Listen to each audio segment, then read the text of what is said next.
Lagi sekali saya ulang dengan molek-molek. Bismillahirrahmanirrahim. Sesiapa yang meninggalkan kesibukan mencari kesalahan pada perbuatan Allah, dianugerahkan kepadanya pelepasan daripada nifak. Maknanya ni Kak Zah macam ni. Siapa yang meninggalkan mencari salah perbuatan Allah. Salah perbuatan Allah ni macam ni. Setiap masa, setiap saat, setiap detik, setiap ketika berlakunya perbuatan Allah. Berlakunya takdir Allah. Berlakunya ketentuan Allah. Yang berlaku pada kita, keluarga kita, dalam majlis ni, apa-apa yang berlaku lah, apa-apa pun, semua tu ketentuan Allah, perbuatan Allah. Kemudian kita ni sibuk duk mencari salah perbuatan Allah, tapi tak sedar. Contohnya macam ni, kita ada kat sini sekarang ni, tiba-tiba contohnya kata saya terlambat. Mana ustaz ni? Kata 8.30. 8.45 tak sampai lagi. Orang ni dia mencari salah perbuatan Allah. Faham? Sebab yang menyebabkan saya datang lambat tu Allah juga. Jadi takdir Allah tu berlaku, kita pula sanggah. Sibuk duk cari salah Tuhan tadi. Mana Tuhan buat tu salah. Sepatutnya ustaz ni Allah hantar dia 8.45. Bukan 9. Kita cari salah ustaz pula. Jadi kesimpulannya ialah segala apa yang berlaku dalam hidup kita, yang baik dan tak baik, semuanya ketentuan Allah. Jadi kalau kita jadikan diri kita ni orang yang banyak condemn, banyak mengeluh, banyak condemn, banyak kata, banyak mengungkit, banyak tuding jari, maka inilah maknanya kita sibuk mencari salah pada perbuatan Allah. Jadi kalau begitu, kita ni termasuk golongan yang mana? Boleh jadi golongan yang ni lah. Betul tak? Sebab kita bila cari salah kawan kita, cari salah jiran kita, cari salah orang masjid, cari salah orang yang tak datang masjid, cari salah manusia, bermakna semua yang berlaku tu siapa yang buatkan? Allah dengan hikmah, rahsia. Kita duk komen. Jadi sebab itu wali-wali, orang-orang saleh, orang-orang yang bertakwa, dia cukup berhati-hati. Apa yang berlaku, dia terima dulu. Faham tak? Kita ni nak dapat cucu, seronok lah, hebat lah ni, nak dapat cucu lah ni. Viral lah WhatsApp dengan semua kita punya adik-beradik, kaum kerabat. Tiba-tiba cucu yang kita dapat ni, keluar-keluar, hitam legam.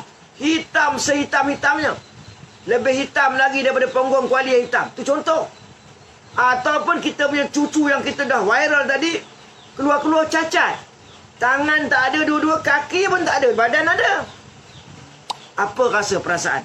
Ada keluar-keluar kita nak kata, Alhamdulillah, syukur. Ada. Kita akan cebik, kita akan rasa tak puas hati pada perbuatan Allah SWT. Inilah kita ada sifat munafik.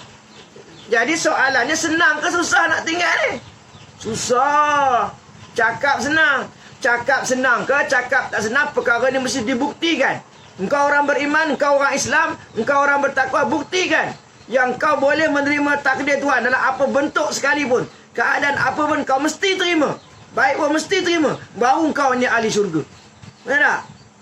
Kan kita nak dapat cucu. Saya cucu ni lah pertama kali. Oi, seronoknya. Termakbul jugalah doa saya nak ke cucu. Saat lagi petang kuat dah ni. Oh nak pergi ni lah. Nak tengok cucu ni ke hospital. Pergi keluar tengok cucu dia. Cucu dia cacat. Tak ada tangan dua, tak ada, bukan sebelah. Kaki pun tak ada dua. Subhanallah. Atau keluarnya, maknya putih. Keluar anaknya hitam sehitam-hitamnya. Lebih hitam lagi daripada arang. Ada ke lebih hitam lagi daripada arang? Contohnya macam itulah. Kuasa Allah. Boleh terima, boleh senyum nak ya? Weh, susah nak senyum. Sampai orang kena betulkan muka kita. Senyum. Soalannya begitu gambarannya. Nampak tak? Jadi innallaha ala kulli syai'in qadir. Allah Subhanahu wa taala berkuasa buat apa saja. Jadi bukan senang nak jadi wali. Bukan senang nak jadi tentera-tentera Imamul Mahdi. Apa syarat dia? Redha. Apa-apa yang berlaku dalam hidup kita, redha. Ini suami aku, inilah yang seadanya. Kalau kita redha, masuk ke surga nanti, suami tadi jadi handsome. Lebih handsome lagi daripada Hal Amin. Kalau orang dulu lah. Lebih handsome lagi daripada Fatah Amin. Kalau orang sekarang. Jadi bukan senang. Sebab itu rukun iman yang ke-6. Maknanya kalau tak percaya, tak beramal dengan rukun iman yang ke-6, rosak iman. Apa dia rukun iman yang ke-6? Percaya kepada qada dan qadar. Percaya kepada untung baik dan untung buruk. Percaya kepada apa saja yang ditakdirkan, kita yakin boleh terima. Sebab yang buat itu adalah Allah Subhanahu wa ta'ala yang maha bijaksana. Maha adil, maha bijaksana. Walaupun dia bagi itu bagi kita buruk sangat, itu yang terbaik. Terbaik kalau kita pandai menerimanya. Maknanya semua takdir Tuhan itu semuanya baik berlaku bagi kita. Sebab itu kita kena banyak bersyukur dan banyak sujud syukur. Sajada wajhiya lillazi khalaqahu wa sawwarahu wa syaqqa sam'ahu wa basarahu bihaulihi wa quwwatihi fatabarakallahu ahsanul khaliqin. Masa sujud tu. Ataupun tak baca yang Arab tak apa, sujud je. Dan dia ada sembahyang. Sujud lama. Dapat iman Islam syukur, dapat suami syukur, dapat isteri syukur. Syukurlah apa terima syukur. Sakit pun syukur. Kan siapa sakit nak syukur? Bodoh benar ustaz ni katanya. Kalau sihat, kita boleh ibadat, ya syukur. Ini sakit. Masjid pun tak dapat pergi. Bodoh lah ustaz ni. Ada juga ustaz yang bodoh. Katalah begitu. Katalah begitu. Betul kan Zuri? Dengan kita sakit tadi, kita punya dosa yang setahun, 2 tahun, 3 tahun diampunkan. Sakit ini kita kafarah dosa kita.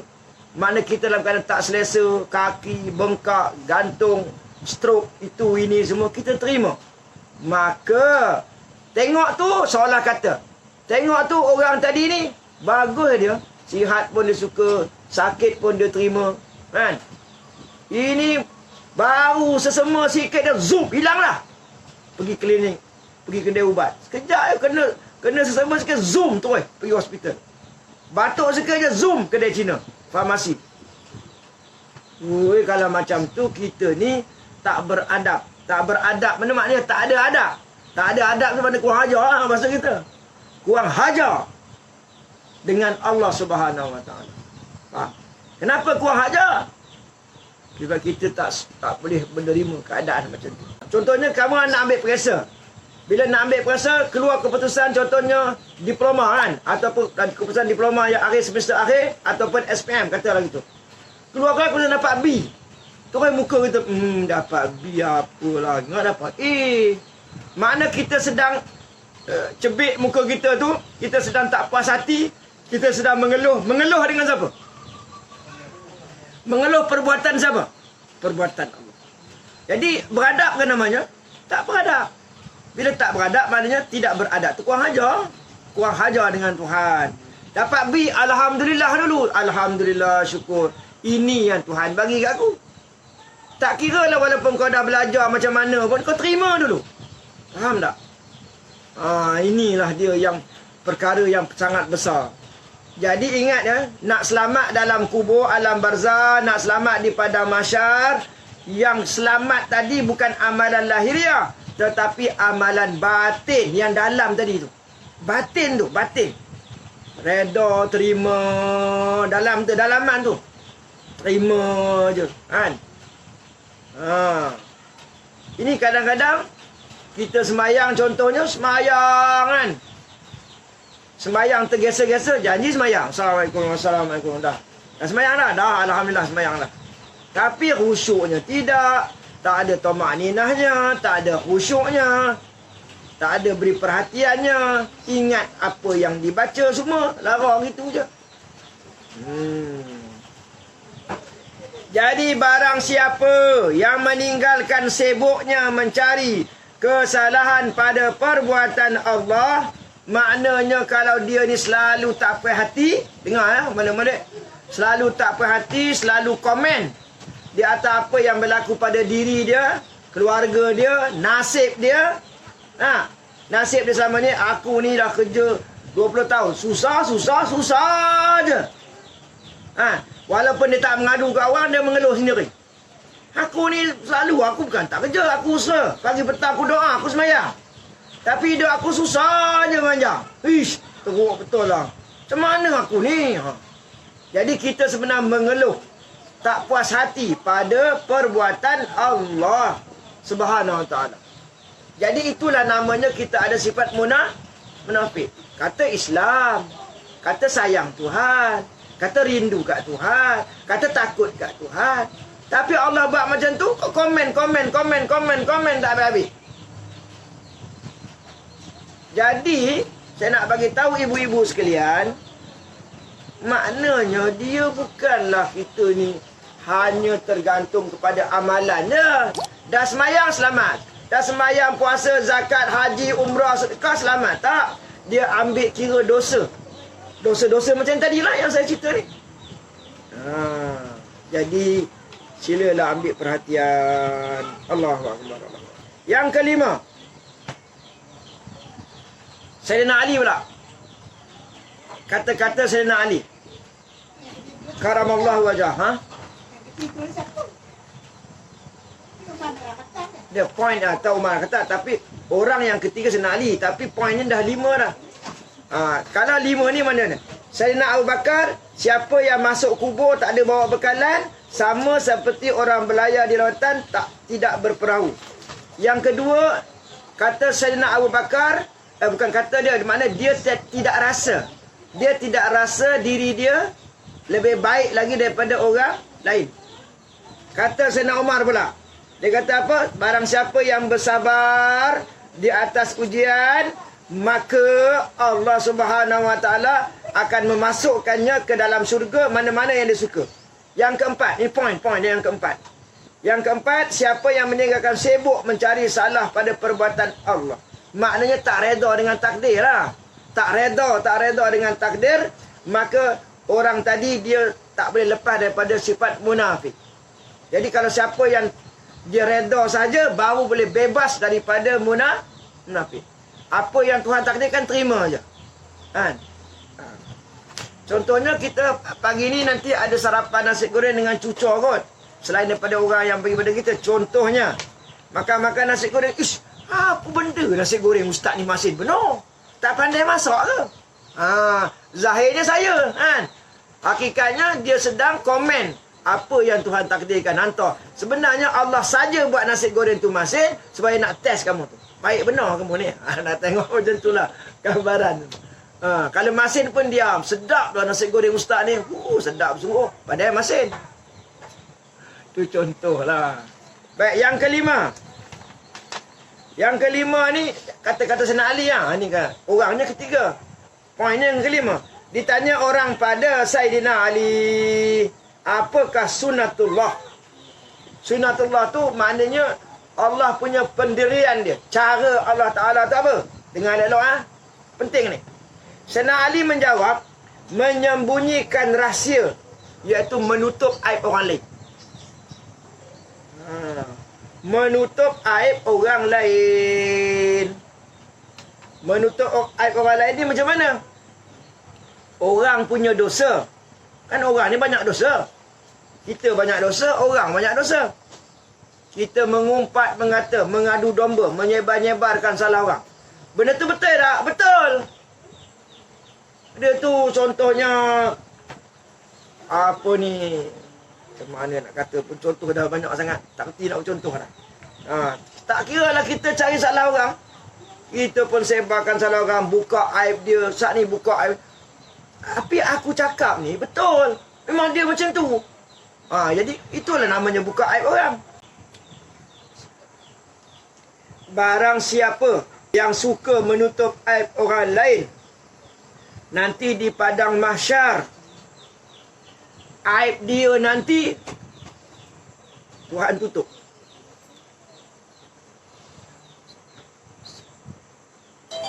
Ulang balik. Siapa yang suka menutup aib orang lain, Dia tahu aib orang tapi dia tak cerita. Dia tutup. Dia nak jaga maruah orang. Nanti di padang mahsyar aib dia akan ditutup oleh Allah SWT. Dan barang siapa yang suka buka aib orang, sikit-sikit cerita salah orang, sikit-sikit cerita dosa orang, dihebah-hebahkannya dosa orang, nanti sebelum mati di dunia lagi dinampakkan aib kita. Aib kita dalam rumah, aib kita dekat mana-mana, semuanya Allah bogilkan, telanjangkan. Sampai aib kita orang tahu. Faham? Jadi kita kena tutuplah salah orang, aib orang. Yang seterusnya, apakah sunnah Rasulullah? Tadi sunnatullah. Ini sunnah Rasulullah pula. Sayyidina Ali berkata, sunnah Rasulullah itu ialah berlemah lembut dengan sesama manusia. Lemah lembut. Berlemah lembut ni makna berlaku ihsan, berakhlak mulia, bertoleransi, beradab sopan, berkasih sayang, bermesra dengan sesama manusia. Sesama Islam lagi lah. Itu semua ahli syurga tu. Ditanya lagi, apakah sunnah walinya? Sunnah wali tadi, sabar dalam menanggung derita. Sabar dalam menanggung derita. Semua orang ni ada penderitaan masing-masing. Cuba tuan-tuan sebut ada 5 contoh derita ataupun 7. Setiap orang bagi satu contoh. Yang pertama derita apa? Derita sakit. Biar derita ku tanggung sendiri. Derita sakit. Lagi apa dua derita apa lagi? Derita sakit tu derita penyakit. Derita menanggung perangai anak-anak. Derita menanggung perangai isteri. Derita menanggung perangai suami. Derita menanggung tak ada duit, hutang banyak. Derita menanggung orang boikot, orang tak suka, diumpat keji, dihina dia orang. Macam-macam derita. Derita masalah banyak. Sudah jatuh ditimpa tangga. Asyik beban masalah tak habis-habis. Jadi rumusan yang terakhir yang saya nak bagi nak bagi ni, yang pertama, yang terakhir saya nak contoh yang terakhir ni. Yang pertama sunnatullah. Apa dia? Menyembunyikan rahsia atau menutup aib orang lain. Sunnah Rasulullah pula berlembah lembut dengan sama manusia, tidak berkasar dengan sama manusia. Yang ketiga sunnah wali, sabar dalam menanggung penderitaan. Kalau kita boleh macam ni, insya-Allah jadi walilah kita. Selamatlah kita di alam barzah, selamatlah kita di padang mahsyar. Kerana apa? Baiknya dalaman kita ini.